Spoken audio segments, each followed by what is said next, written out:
Welcome to LOA Your Today. video's going well. Walt Thiessen and life coach Louis de Souza here. Today is Monday, February the 11th, 2019. It's 8 a.m. in New York, 5 a.m. in Los Angeles, 1 p.m. in London, Sydney, Australia is at 12 midnight. Wherever you are in the world, thank you for tuning in to yet another episode of LOA Today, your daily dose of happy. And Louis, I was looking at something that one of our listeners sent us, actually to Joel and I over the weekend. Paula had tuned into an episode that Joel and I did a few weeks back, and we gave her some help and so forth. And so I think this is kind of like a thank you. She sent me a video. It was actually more of an audio, but it was on YouTube, of a gentleman named John Earl Schoaf. Have you ever heard of him? Oh yeah, Shoaf. Shoaf was Jim Rohn's mentor, if I'm Right. not mistaken. Exactly. Yeah. And And I was a big fan of Jim Rohn. she was emphasizing that this was an early law of attraction thing. She found it to be very helpful, and it was very well laid out, I have to say. Hmm. But what was interesting to me more than anything else, besides Jim Rohn, this guy was also a mentor to a couple of other famous people. One was Mary Kay Ashenfelter, who was the founder of Mary Kay Cosmetics, and Oh let's see right. who's yeah, and the other And of one, course, Jim Rohn was a Herbalife distributor he was an Herbalife and a distributor. business mentor for Herbalife. Yeah. Exactly. Yeah. And I'm trying to remember who the other person was. It was a famous person. Who was it? Oh, Zig Ziglar. Zig Ziglar was a Zig student. Ziglar as well. Wow. Yeah, yeah. So Hmm. it's interesting to see that there's actually almost like a genealogy of law of attraction people, and There who's is. getting There is. influenced Yeah. by whom over time. But Shoaff is not somebody I paid any attention to. I was kind of, peripherally aware of him. But I Yeah. Yeah. listened to the recording that Paula sent us, and he was good. He was good. He's a good presenter. I'm curious to learn a little bit more about him just to see, does he have any other interesting insights to share? But Hmm. I just wanted to thank Paula for sharing that because that was a good share. I like that one. That was really good. So thank you, Paula. So how you doing, Walt, Louis? your You have a good video has weekend gone yourself? again. What's that? Your video's gone again. My video? Oh no. I would Well, reset again. No worries. We can keep talking. But yeah, good morning, LO8 today, guys. Lovely to have you listening and online. And yeah, we're going to have a exciting morning to wake everybody up after a fantastic weekend. How was your weekend? absolutely. Well, My weekend was very good, actually. We went to visit my wife's sister and niece and nephew and had a very nice time visiting them and enjoying ourselves and so forth. And it was good. It was good. It was really good. How about you? yeah, I had a busy one with the kids and all the rest of it. Um, your video is only half again, Walt. I don't know what's Yeah, I going know. on there. I'm messing around with it, trying to get that to work while you're Oh, there we talking. go. Perfect now. Ah, Fantastic. okay. Yeah. No, but basically a good weekend. Yeah, really, really good. I'm at the club at the moment. I've just finished yoga. That's why I've got Ah, a different environment here. yeah, this is a little different, isn't it? Looks like a nice club, though. Um, oh, it's great. It's got loads of tennis courts and beautiful gym and two swimming pools, and they're just building a spa area where you've got waterfalls and plunge pools and special steam rooms and sauna rooms and all that. So really looking forward to adding that to the mix as well. Really Yeah, nice club. Yeah, very good. fantastic. So what? So I don't know if he's going to pop in, but one of my guys who are one of the sauna mates is here, and we just had yoga together, and he might pop in and say hi. Oh, that would be great. Yeah. I mean, you've been talking about your sauna friends for a long time now, and I began to wonder, were they like mythical creatures or did they actually exist? Mythical creatures, yeah. It'd be nice to see one who's actually, really there. Yeah, Uh, we'll see people in. He's probably gone to have a swim or sauna or something yep. after yoga. Yeah. So I just wanted to mention this before I forget, but not that I can forget because I'm really excited about it. Next week we're going to have Daisy Joplin, and you can look her up on Wikipedia. You can have a look at her YouTube videos. She plays violin very professionally, and she's coming on to explain to us how the law of attraction got her set up and successful. So No kidding. in her career and her business. So she's definitely booked in for next Monday. So Outstanding. I'm really keen to have a good chat with her. She's very much into the Abraham Hicks and has practiced that for many years now. It And often reminds me when of, I call her, she says, "Oh, I just have to pause my Abraham Hicks." yes, there Still you go. listen, still It listening reminds me of avidly. something that gentleman Earl Shoaff said on the video I was listening to this morning. He talked about how when you're trying to attract stuff, don't think about it in terms of how you're going to pay for it. Just think about the thing showing up. And so I love Yeah. stories. Anytime somebody talks about something that they aren't necessarily directly talking about earning money or whatever, just this career came to them. It's just the thing that they Mm. really wanted to do just kind of showed up. That's actually a more fascinating thing to me. How does that happen? How cool is it that's going on? What was their particular route for getting there? How did it play out? That's the fun part. Yeah, yeah. I mean, I so enjoy this one specific aspect of the law of attraction is, you know, one statement which explains it is fake it until you make it. A lot of people Yep. don't like that very much, but it is exactly as it is. The other one is imagine it so clearly and enjoy it so much without actually having it and then not needing it, and then it'll manifest. Hmm. And there's so many ways of doing it. It's just leaving the past behind and focusing where you want to go because your thoughts create your reality. So you've got to think of where you want to go, not where you are. Because most of us want a little bit something different than what we have at the moment. Hmm. This is Just a true. little bit. You mentioned fake it till you make it. The thing I always think about and that's a really great phrase. I love that one.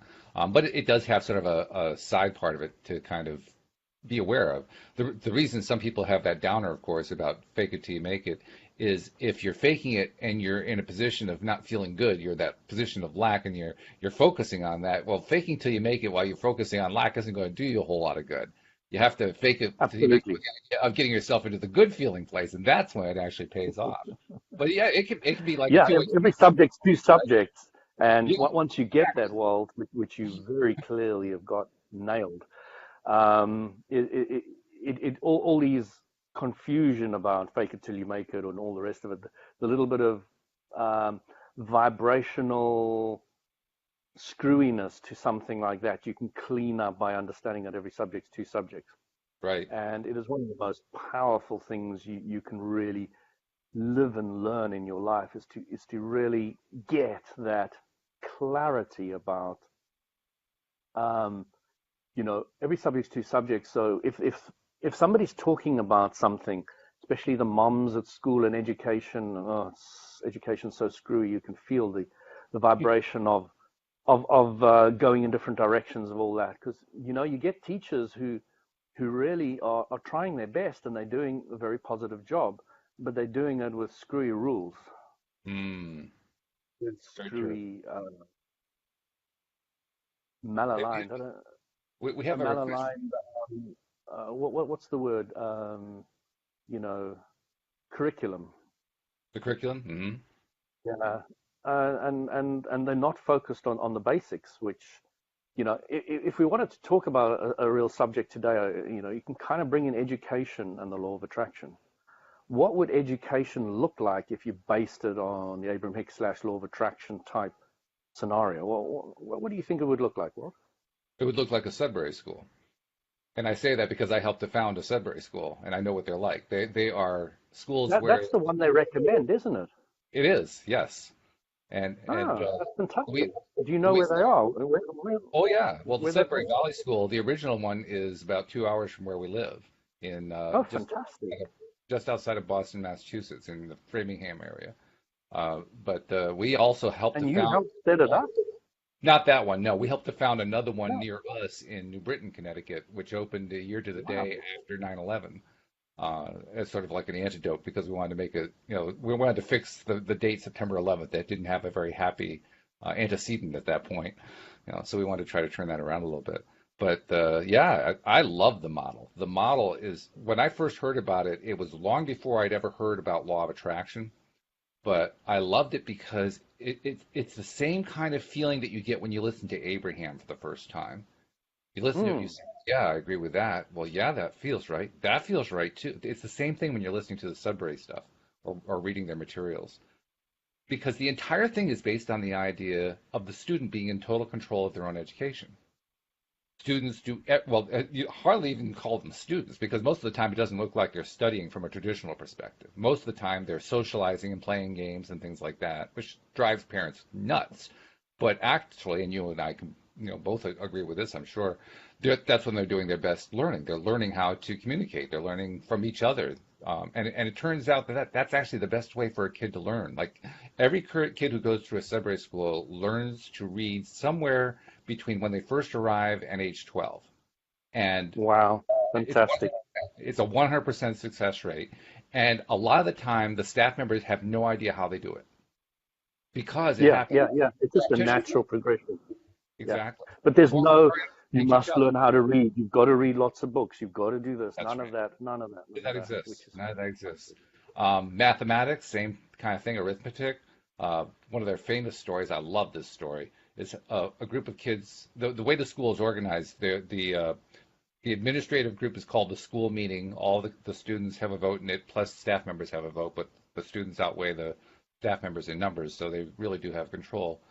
And there's also a judiciary committee to deal with offenses of various kinds that are like damaging property or harming others or things like that.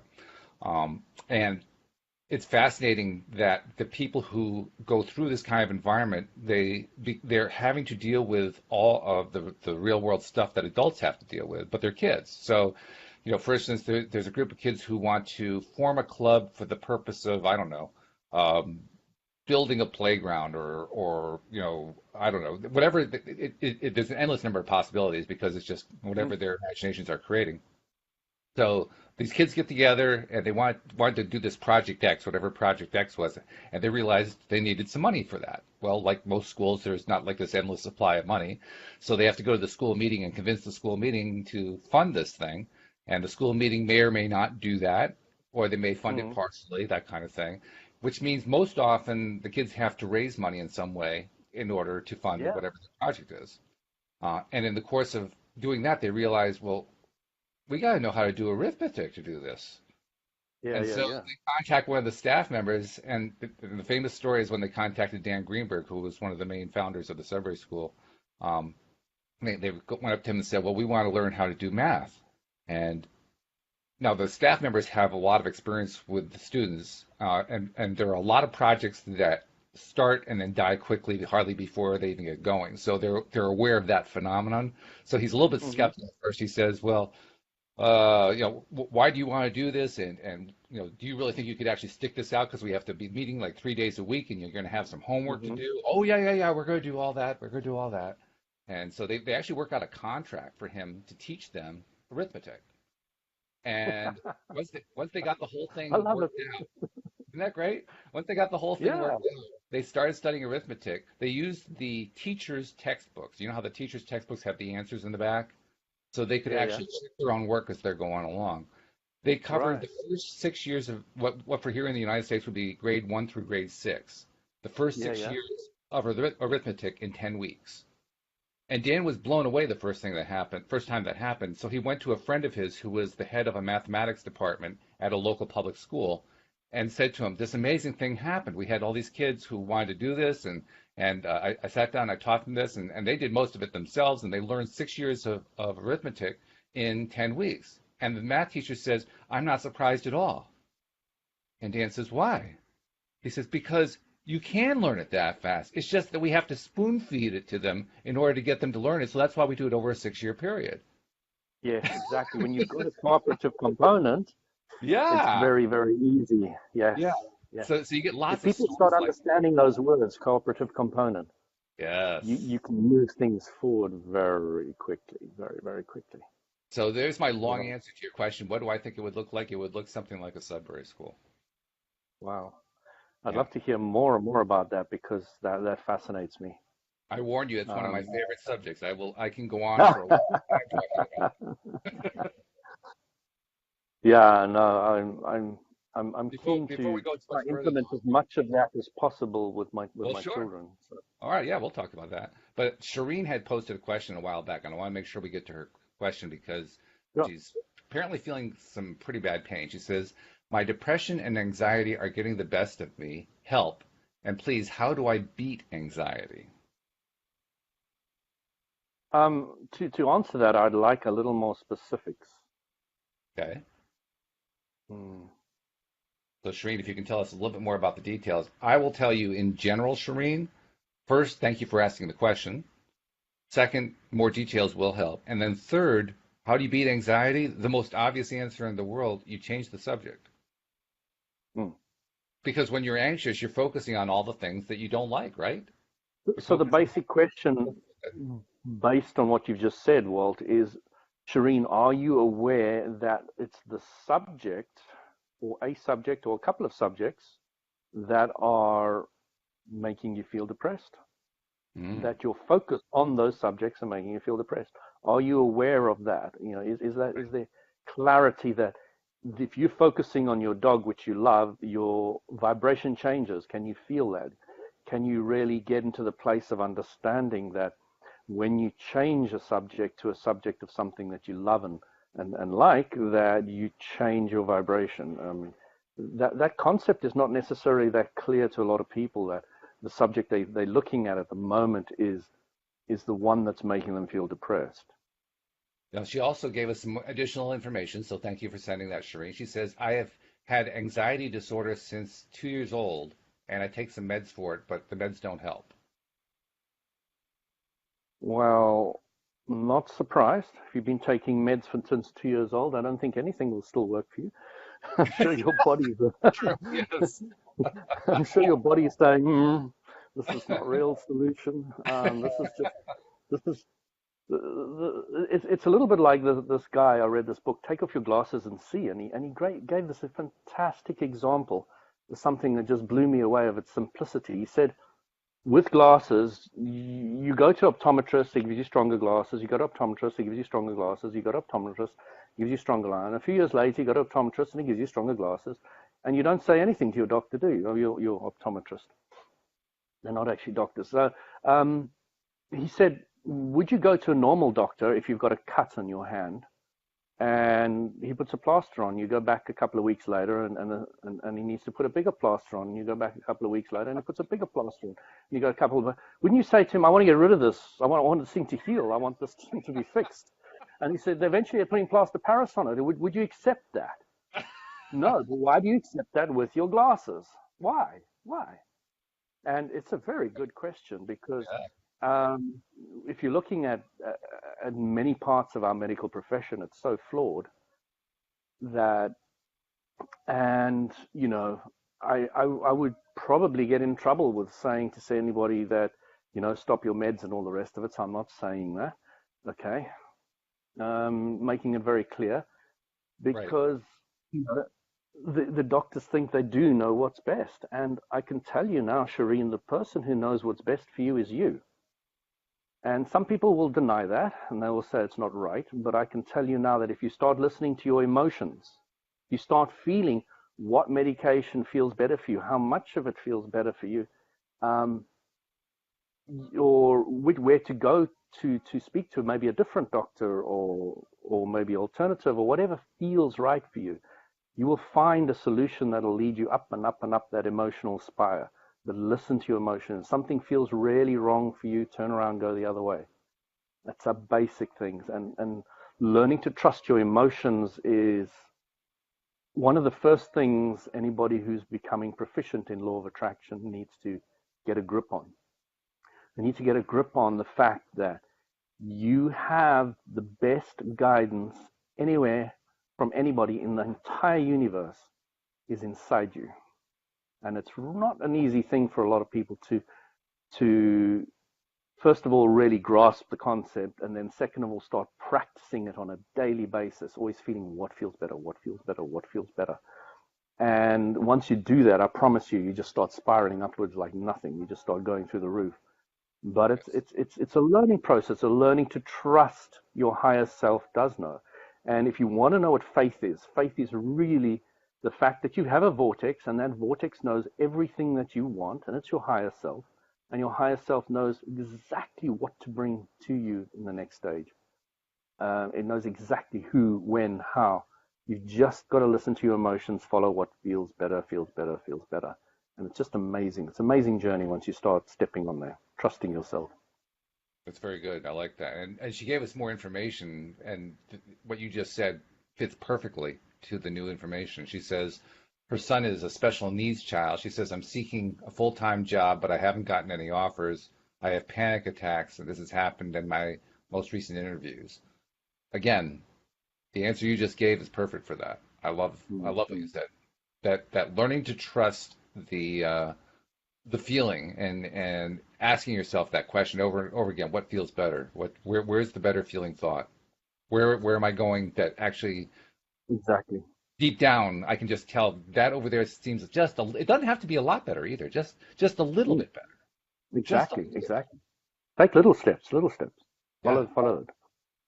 But the interesting thing is why we're so not adept at doing this is nobody ever taught you when you were No. young. Nobody ever said, Walt, your emotions are your guidance.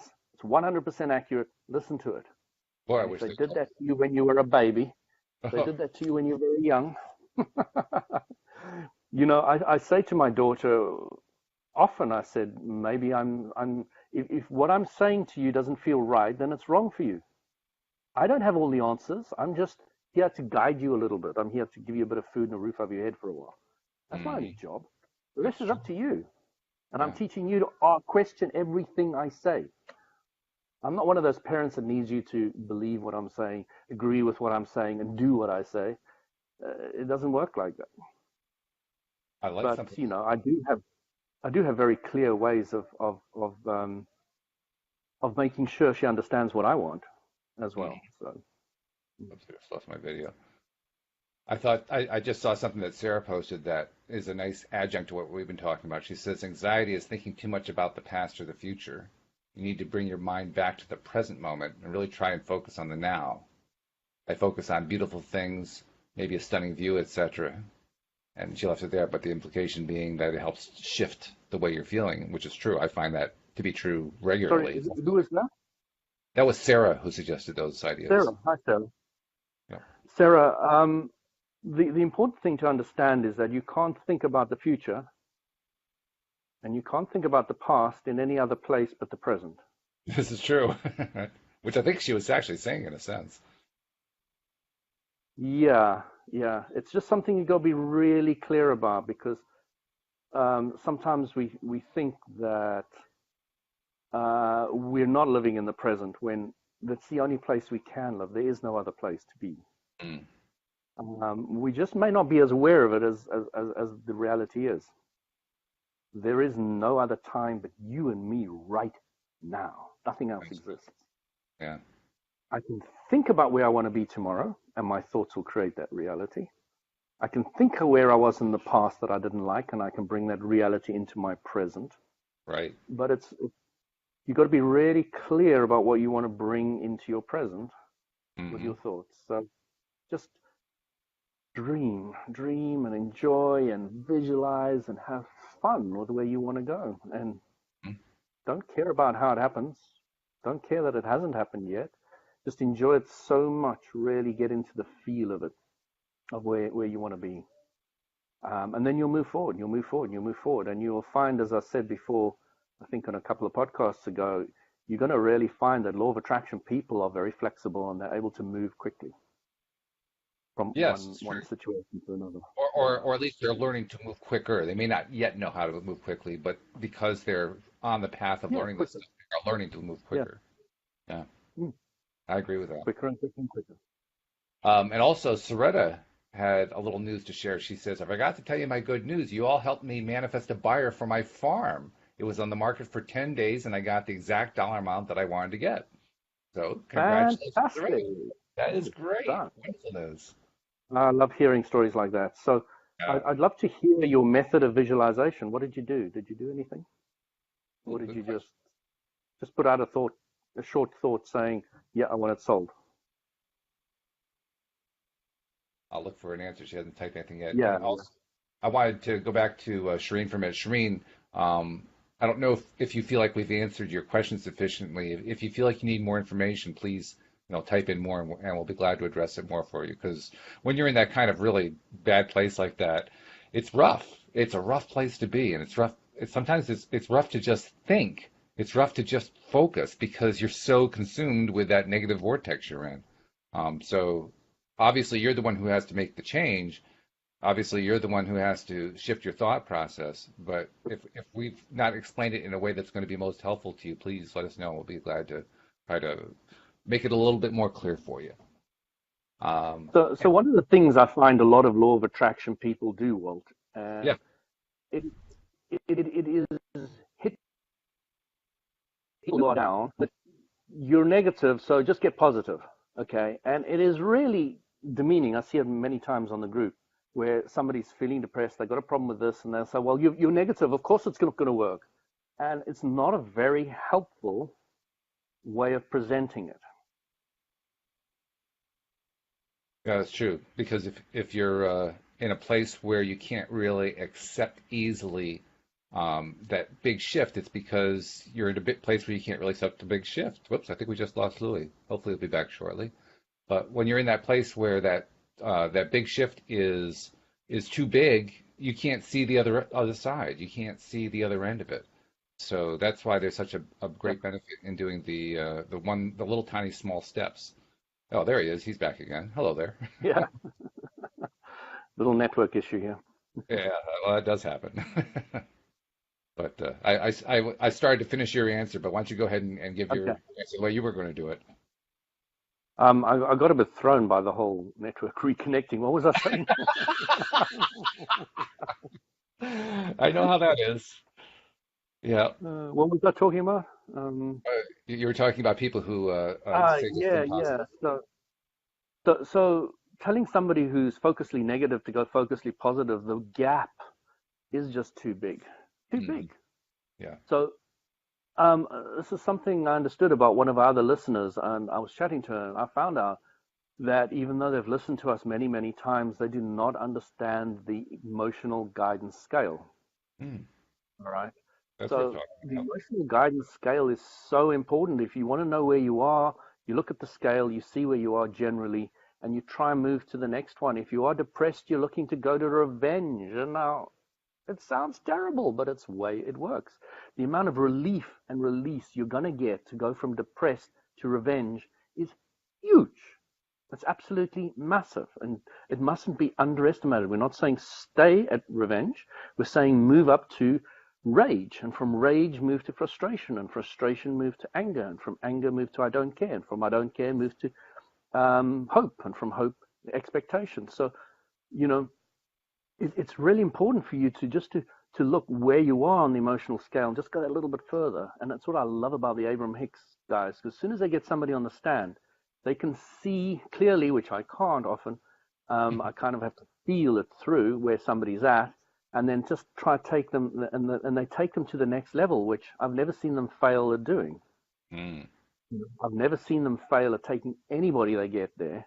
And of course, they choose them based on the fact that they're able to shift to go that little bit higher. They say that quite clearly. We look in the audience and we see who's got a clear enough question and is able to move vibrationally into the answer. Hmm. Okay, so it's fantastic when you've got that ability. Oh, Because if I take somebody who's depressed and I tell them to go get happy, it's no good to them. It's like you just want to kill them. If I was depressed and somebody said just get happy, I was like, yeah, well, beep, beep, beep, beep. You'd have to edit out everything I was going to right, right. say. Mhm. I also want to um, emphasize too, when we talk about move up into revenge, we don't mean to actually act on the revenge. We want you to be in the feeling place of it. We don't want to actually go out and take revenge on somebody. That's not usually the best thing to do. But being in the feeling place so that you can move up to the next step and the next step and the next step. That's the real idea there. Or if you're moving up into anger, you move up to anger for the purpose of expressing the anger and getting it out. You don't want it mm, turning around inside of you. You want to get it out so that you can let go and say, "Oh boy, am I glad that that's gone." So you can move up to mm, whatever the next level is up. mm, And I have to say there are some times when it's useful for me to think in terms of the emotional guidance scale, and sometimes not. The times when it's useful is where I'm trying to figure out what's the next nearby step, and I'm having trouble finding it. So I'll go look at the written list and see what they're saying the next step is. And that kind of gives me a clue. Oh, yeah, okay, well, I haven't gotten the anger out, so I need to get the anger out, something along that line. But for me, most of the time, it's really just which one feels better. I don't necessarily have a label for what the next feeling is. It may be still be a negative feeling or maybe a positive feeling. It could be either one, but which one is the next better feeling thing for me? I don't have to have a word to describe it. I just aim for that better feeling thing. And I kind of Hmm. alternate back and forth. I mean, I don't know. Do you use the scale all the time? How do you do it, Louis? Um, I probably do it exactly like you do. I kind of just use my emotional guidance. My does it feel better or does it feel worse? I'm always heading for the path of least resistance, path of least resistance, path of least resistance, and heading forward that way. To nail down on the emotional guidance scale which emotion it is, I don't think I've ever done that. Now, I've been promoting it now, but what I'm trying to say is understand the concept Hmm. and then go to your inner guidance and listen to them. What they're saying to you must go next, next, next, Yeah. and know that you're looking for, you knowing that whatever they're guiding you to, your higher self is guiding to you to go next to, is going to be higher vibration than where you were. So um, understand the emotional guidance scale, but not necessarily break it down into all the aspects There's that. another way that I've used it now that I think about it. There have been times where, particularly if I find I've been in kind of a negative pattern for quite some time, I'm not really clear where I am. I'm not really clear what I'm feeling. I just know I don't really like it a whole lot. And Yeah, yeah. I'll look at the scale and I'll realize that I'm actually higher on the scale than I thought I was. Hmm. Because if you stay on, well, I don't really know where it is, but I know it's negative. I know it's negative. You start falling down the scale. So it's really probably not the best way to go about doing it under those circumstances. So under those circumstances, if I'm not really sure what I'm feeling, I'll look at it, I'll try to see which label comes closest, and I'll say, oh, well, I'm only at bored. That's not too bad. That Hmm. could be a lot worse, as opposed to uh, feeling bored and then just slipping and sliding and slipping and sliding down. Then all of a sudden I do get down to anger or depressed or something like that. But so under those circumstances, it's really helpful to know just where am I on the scale, and then once I know I'm at board, like, oh Jesus, I'm close to the top. All I have to do is go up to what's the next good feeling? Is there something I can feel optimistic about? Something I can feel hopeful about? Okay, I can go for Hmm. that. You know? Yeah. Yeah, it's really interesting that people are not that aware that when you're focusing on what you don't want, it'll just get bigger and bigger and bigger and bigger and bigger and bigger and bigger and bigger and bigger and bigger. Yeah, yeah, and it's one of those strange things. You're right. It is interesting. It's strange because on the one hand, I've been since day one of reading and hearing The Secret and recognizing that it was that law of attraction is both the stuff we want and the stuff we don't want. Just depends on what we're focusing on. Um, when I realized that, I became overwhelmed with the notion that I had so many negative thoughts going on. In fact, that's Yeah, kind of yeah, how I yeah. got to watching The Secret in the first place, because of a conversation I had with Louise where she said, you're focusing on a lot of negative stuff lately. And I said, no, I'm not. And then I proceeded to think about what I was thinking about. And I said, oh, yeah, I guess I am. This is not a good thing. Well, in the process of doing that, I realized, well, there's a lot of negative crap going through my head. How the heck am I going to stop Mm, all this stuff? And I started to feel overwhelmed by it and falling right down that scale. It was kind of a thing. So that tactic that I used to kind of turn that around was, first of all, stop trying to control all the thoughts at once. And second of all, just take measure of where I am right now. It's probably higher than I thought it was. And then I feel a little bit better about it. And that gives me the mm. step in the right direction to start turning the momentum into a positive momentum. So once you start vibrating on a much higher vibration level and you start being a lot more positive, when you sink down to that negative place again, you really feel that contrast Oh massively. yeah, yeah. It And you really don't stay slaps there you as in the long. face. That's what's No, so you interesting. don't, because you're so Wow. aware of it and it's so painful. Exactly. You don't Exactly. want to stay there at all. Yeah. Yeah. You bounce out a lot faster. In fact, it does get to the point where I actually did feel depressed. When was it? Sometime in the last year. I can't remember when it was. And I think it lasted 3 minutes. I mean, it was literally Yeah. that quick. because I just definitely did not want to be there. I started doing every process I could find on my list just to climb out of it as soon as I possibly could. And I did. I climbed out really quick because I hadn't built up much Yeah, yeah. momentum. I mean, in my recollection, I've only been depressed once in my life, and literally it was for about a minute or two. Simply, the first thing that happened to me is I realized I was I was wallowing in my own self pity, Mm. and that came to me extremely clearly. And after that, I was like, no ways am I going to stay wallowing in my self pity. So I just ripped myself out. But this was long before I knew all this stuff. Mm. Hey, Suraj has an interesting question for us. He says, Hey, for Raj. both of us, what part of your morning ritual is non-negotiable? What part of your morning ritual is non-negotiable? Suraj, I would have no part of my morning that'll have any of that kind of connotation. I wake up, I look for the better feeling place, and I move forward. That's not the only part that's non-negotiable, really. Just do that. I wouldn't look at it as non-negotiable. Just focusing on what you want, focusing on what you want, focusing on what, moving I forward, forward, suppose. forward, forward. Yeah. Yeah. But you're probably right if you wanted to use a negative non-negotiable.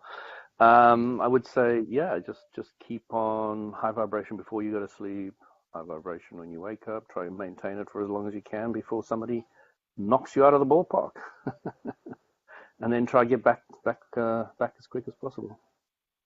I don't think of it as non-negotiable, but there are a couple things that I do each morning that I do in order to feel good. And do I do them every single morning? No. So clearly they must be negotiable. But I do them most mornings. Like I start off almost every morning with my mirror exercises because it's a nice Mm. way to get myself into a higher flying place, a better feeling place pretty quickly. Um, so I don't think I'd call that non-negotiable, but I would call it habitual or Hmm. nearly habitual, and not something that I like to miss. But I don't really think about it. You're right. It is a very negative way to express it, non-negotiable. It sounds like, oh God, I got to grasp You've onto this got thing and to hang do on to it. it for dear life. Oh, not that at all. It's more like, oh wow, I get to feel good for a moment here. Hey, let's do this. But you know, Walt, I don't wake up any morning not feeling good. So Oh, I do. I don't, I I still don't, do. I don't, I don't feel I need to get myself into or focus in changing that vibration. It's not there. So I wake up totally excited about what's going to happen and where I'm going to go. So, I'm experiencing that a but lot more. I can't say it was always like that. Definitely not. Yeah, yeah. But LOA has That's, definitely been a that's major part of it. Well, that's the good thing. That's the good news. The more that we focus on that good stuff, the more good mornings that we have. I mean, we that's the common phrase, right? Good morning. But when you focus on feeling good, they really are all good mornings, or they become more and Mm, more like good mornings. absolutely, that's exactly how it works. So, um, it might sound depressing to somebody who's depressed that you're always waking up very happy, but it's just the way it is. Different people spin on different discs at different times, and there's nothing wrong about that. You must know that you're perfect wherever you're at. And when you start appreciating all the things that are going right for you, wherever you're at, then you can really work to where you want to go. The thing that doesn't work is when I keep hitting the wrong button on the wrong keyboard and knocking my video out. But other than Oh, that, well, it's your fault. It's your no, it's not fault. It's just I just hit a different key to get to the different place. That's all. Fault has nothing to do with it. you're getting to know what you don't want, so you have a better idea what you do want. Yeah. I do that really well, I have to say. I'm an expert at what I don't want. Unreal, unreal. Oh, Siraj says that's what we see in the movie The Silent Flute when David Carradine plays four separate roles as the blind man, the monkey man, Death, and Changsha. Wow, he really did watch that movie closely. Yes, he did. Yeah. Well done, well done. So a phenomenal movie, but again, don't forget that the new LOA teachings is on a completely different level to those old ones, and it's important to understand the difference between some of the good old teachings and some of the better teachings now. Mm. Well, There is a significant clarity that is coming with the new stuff. There is clarity that's coming. There's also, I don't know how to describe it. Some people call this Akashic records and things like that. But I know there, exactly what that is. Yeah. but there's like a shared DNA. There's a shared signal. The fact that we're part of source energy. I'm not sure exactly what it is, but along those lines where some kind of advance takes place, like Abraham coming along and teaching law of attraction in a Mm. more clear way than has ever been done before, and it starts to seep in everywhere, even when people aren't aware of it. It's just kind of seeping Yeah. in. And I think that's one of the main reasons why, when those of us were exposed to Abraham teachings for the first time, we instantly say, yes, that fits, that fits. I can feel it. That just fits what I already knew deep down inside. Why didn't I know that? But I did know that. Why didn't I know that? But I did know that. It's just, it just keeps coming and coming and coming and feeling good. And all of a sudden, wow, there it is. And it's because of that. I think it's because of that connection. It's because of that. I don't know what to call it. It's the connection to source energy. And I see we just lost Louis, but it's that connect. Oh, there he is. He's back again. But it's just that connection to source energy where we just get. It's like we're getting the advance notice. It's like we're the tipster in residence who's getting the advance tip on who's going to win the horse race, but we don't even realize we're getting the tip. That's the way I think of that source energy connection. So I don't know. I'm Mm. kind of ranting a little bit here, Louis.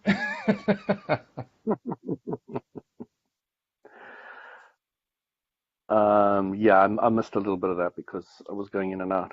But the, those records you were talking about are supposedly a place where everything that'll ever be is stored. Mm. So all inventions, all ideas, all concepts, all teachings, etc. So tapping into that is, yeah, it can be quite useful. They say most of the inventions of Einstein and all the rest of it came out of all that kind of place. So yeah, basically it's your source energy. So when you tap into what knows everything that's best for you, then you can move forward quickly and easily. Hey, I want to ask you something about that because that's very similar to the teachings of Neville Goddard, and it's the one teaching of Neville's that I have the most trouble with because he teaches Mm-hmm. that creation is already completed and that what we are doing as what we would call deliberate creators, he doesn't call it that, is we're tapping into that stuff that's already been created and saying, yes, I'd like that, no, I don't want that, and so on and so forth. Very similar to Mm-hmm. what you just described. And from my perspective, that doesn't actually make sense. The reason it doesn't make sense is all of creation is infinite. It's an infinite amount of creation, and you can never reach the end of infinity. So it actually doesn't Mm-hmm. make any sense to say it's all been done because you never actually get to the end of it. I'm curious, what do you think about that? Oh, it's the age-old debate that nobody can really get to the bottom of in the contrasting universe. Yeah, Um, I think in the non-physical, it's not really a problem to comprehend the vast not really, complexity. But that again is an assumption. no. It's true. It really is a tricky one. It's a tricky one, and it's great to have these kind of questions. You need to have the endless question of life, the universe, and everything. I mean, I like the best answer ever is 42, but Yeah, that's right. Douglas Adams. Gotta love him. Well, actually, that was um, one of the reasons why I liked Abraham Hicks, because Abraham Hicks called us deliberate creators. And to hmm, me, that phrase implies that creation isn't done yet, which makes a lot of sense to me. That creation can never be done. In fact, they said it themselves. You can't get it wrong, you'll never get it done. done, and you'll never get it done because you can never get it wrong. Yeah. Yeah. Mm. So, to me, that's I was pretty clear. thinking about that just before before the call, actually. Really, That that exact particular phrase. phrase. Yeah. Yeah. And it's like digging into that is why can you never get it done? Mhm. What did you Because come you up can never with? get it wrong. Why can you never get it wrong? Because everything's always working out for you. Okay. It really sends you on a bit of a trip. Yes, it does. How to really grasp all that and get it down pat and work with it and run with it. But it is implying the whole that whole statement is really trying to get you to live in the present. Hmm. Know that your power is in the moment, is in the Yes. now. And that's really the bottom line right there. it's not just living in the present because, like you said earlier, we can't avoid living in the present. That's where we are Yeah. at all times. It's more But the focusing, awareness of it. yeah, the awareness, exactly. Yeah. Because that's where we get the power. It's funny, we try to generate power by thinking about the past or the future, and how it's almost like being in an automobile on ice. And you hit Hmm. the accelerator, and those wheels turn like crazy, and you don't go very far. I mean, you can eventually, you can actually get up to speed eventually, Yeah, yeah. you know, because you can't totally stay focused on the past or totally stay focused on the future because you're in the present. So you're going to get it Mm. going at some point, but it's so much more efficient when you just focus on the present. You get you don't have any ice under your wheels at that point. Yeah, yeah, yeah. But I was just thinking, if you add some resistance to those wheels, you get a better grip, don't you? Isn't that interesting? Yes. It's a good way to look at contrast. I like Exactly. Yeah, Exactly. Yeah. let's remember that metaphor. That's a good one.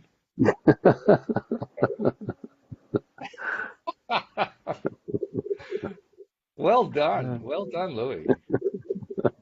I think you just that's hit the fun. ground point of the entire podcast today. That's very good. Yeah, yeah, yeah, yeah. Appreciate the negative. Appreciate the depression. Appreciate the rage. Appreciate the anger. It's one of Because Joel's. it's gripping you to help you move forward to the rocket of desire what you want. Hmm.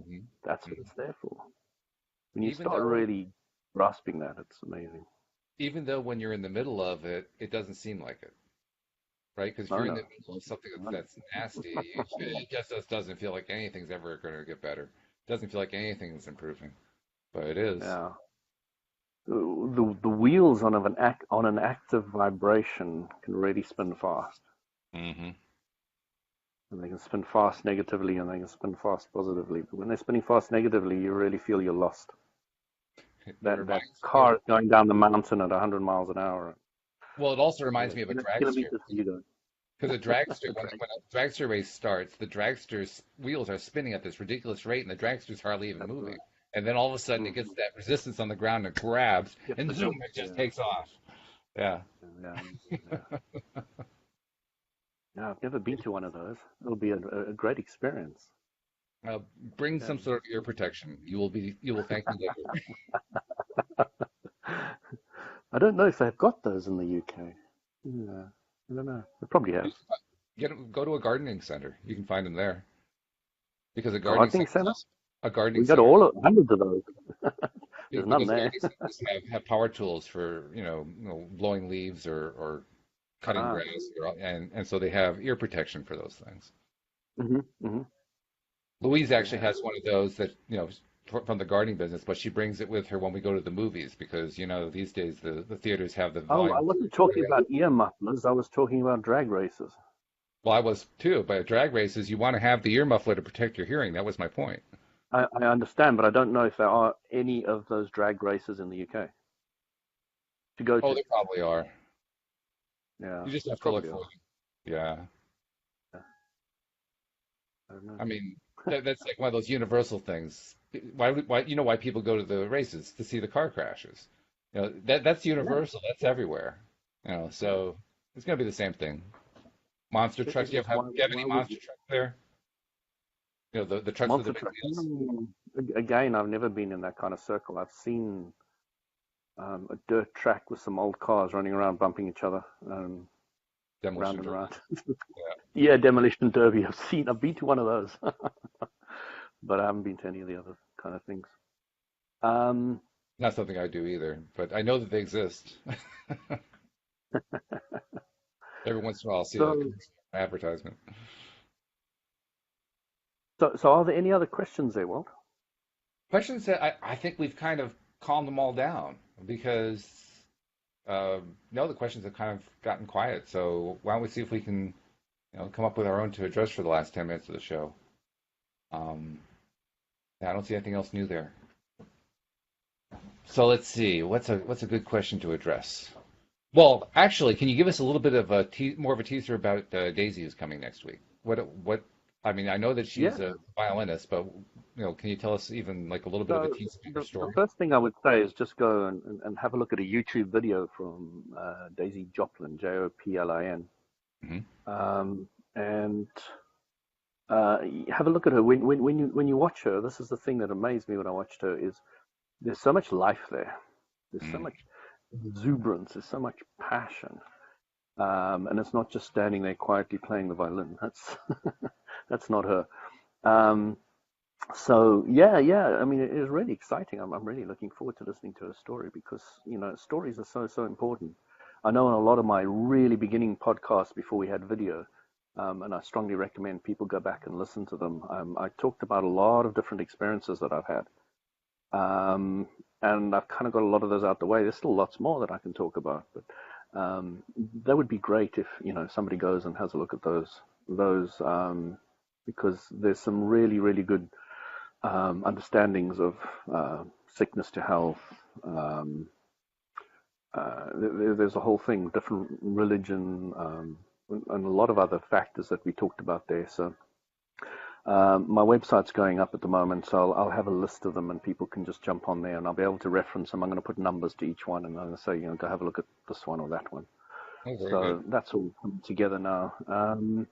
And yeah, so yeah, it's all about having fun, Hmm. total fun. Um, and I was and I was noticing when that somebody's idea. depressed and you're saying go have fun, it's a stretch, but ultimately you get your vibration higher and higher and higher, and it's just the way it goes.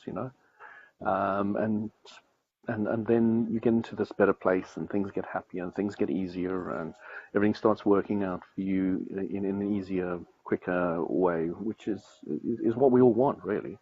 Hmm. We just want we want to live our life to our fullest potential, and the potential that we have is really just first appreciating where we are. Hmm. You know, Very that true. is so key. I mean, I don't know if people really know. They probably hear it a million times, feel gratitude and appreciate where you are, what you've got. But I don't think a huge amount of people actually do that. They don't actually sit down and say, okay, this capped out car I've got is still getting me from A to B, and it's really nice, and it doesn't fall down, it doesn't break down that often, but I'm so grateful I've got it, and isn't it nice? Yeah. I got a nice perspective on that this weekend because I mentioned that Louise and I drove down to New Jersey to visit her Yeah, sister, niece, and nephew. And, obviously people that we don't see every day, but we got to spend time over the last day and a half or so just interacting mainly with her sister and having mm-hmm. conversations. In the course of those conversations, I kept noticing over and over again, and I had to actually stop myself because there was a part of me that wanted to say, "By the way, Lee, you're doing this," but I didn't do that because that's not a good thing to do in most cases.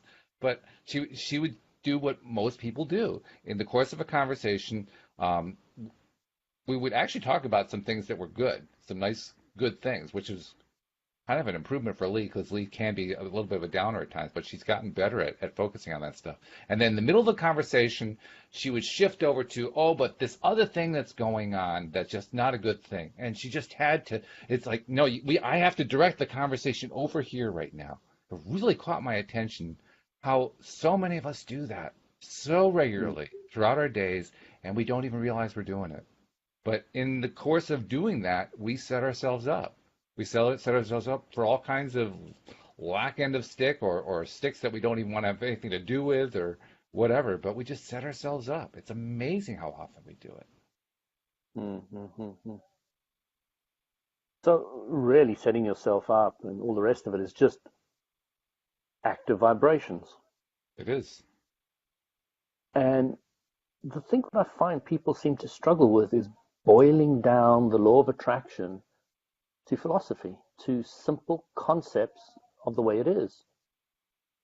Because if you break everything down to a vibration, to a thought that you've thought often, then it takes away the stigma of whatever it is. Mm, It allows you to understand that you created it. It allows you to understand that you can focus on another subject. It allows so many things, and you can solve every different type of problem in your life. right.